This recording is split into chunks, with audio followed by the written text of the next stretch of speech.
Alright, good day po. Ayan, meron tayo ditong cylinder head ng Wave 100. Simbolin po natin. Siyempre, simbol tayo. Bahala na pag may sumobra. Ayan, ating washer.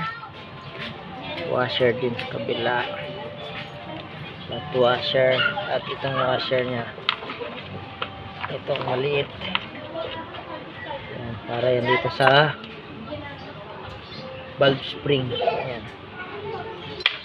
Ayan natin dito. Tig-isa din yan. Ayan. Makalagyan na natin. Valve spring. Sorry. Ito muna pala. Valve seal. Ayan. At nasa ayan. Valve seal din sa kabila. Yun. Lagay na natin yung kanyang valve. Ito yung intake valve, yung malaki. Ayan. Exhaust valve. Ayan. Okay. Lagay natin yung valve spring. Ayan. Lalagay natin to. Yung lagayan ng valve lock. Ito yung valve lock.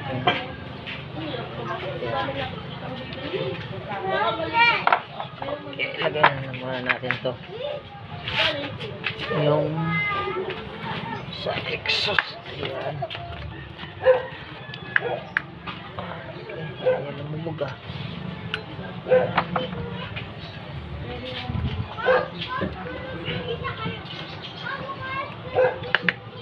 Okay.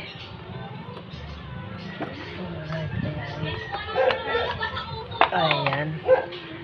Lagay na natin yung sa exhaust. Ito naman sa intake. Lagay natin yung valve spring.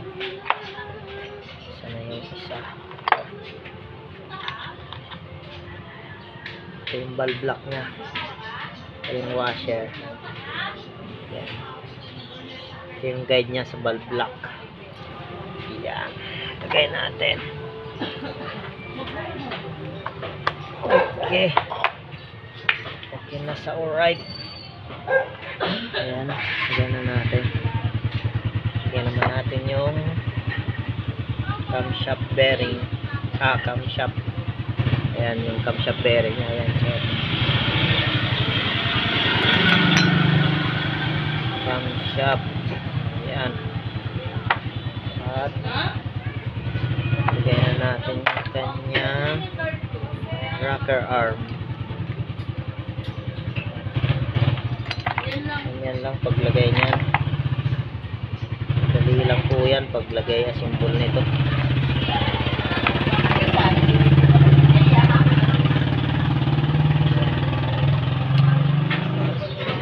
Dali lang to.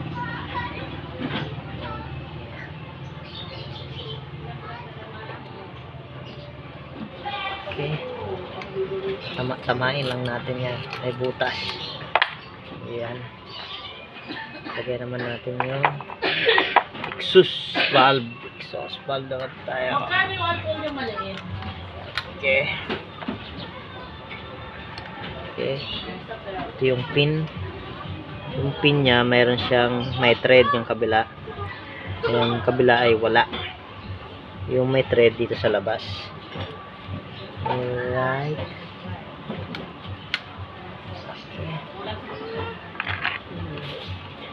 Yun. Ayos na tayo. Ayan, simbol na natin. Okay, lagyan naman natin ngayon dito yung takip. Ito. Kanyang takip. Ayan. Kanyang takip.